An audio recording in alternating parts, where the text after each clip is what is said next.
আমি এখন লাই পাতাগুলোকে ভালো করে ধুয়ে নিচ্ছি। মাস্টার্ড গ্রিন আমাদের মগ ভাষায় আরও বলে থাকি। লাই পাতাগুলোকে আমি এইভাবে কেটে নেব, কারণ অনেক লম্বা আছে। হ্যালো এভরিওয়ান, আজকে আমি মোরগ মাংস আর লাই পাতা স্যুপ রেসিপি নিয়ে থাকছি এই ভিডিওতে। প্রথমে আমি কড়াইয়ে তেল দিয়ে দেব। তেল গরম হয়ে গেলে পেঁয়াজ দিয়ে দেব। এখন দিয়ে দেব রসুন আদা বাটা, স্বাদের জন্য লবণ আর কালারের জন্য হলুদ একটু দিয়ে দেব। গোলমরিচ পাউডার, ব্ল্যাক পেপার, মাংস দিয়ে দেব। কাঁচা মরিচও অ্যাড করে নিয়েছি।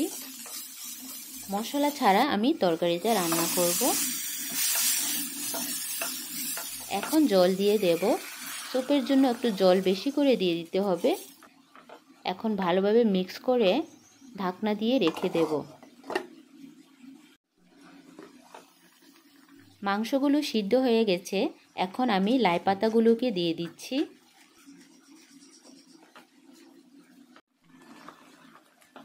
এখন ভালো করে মিক্স করে ঢাকনা দিয়ে 2 মিনিট রেখে দেব। দেখুন, মোরগ মাংসে লাই পাতা দিয়ে স্যুপ রান্না হয়ে গেছে। খুব সিম্পল, মশলা ছাড়া। আপনারাও এইভাবে রান্না করে খেয়ে দেখবেন। আশা করি স্বাদ পাবেন। সবাই ভালো থাকবেন।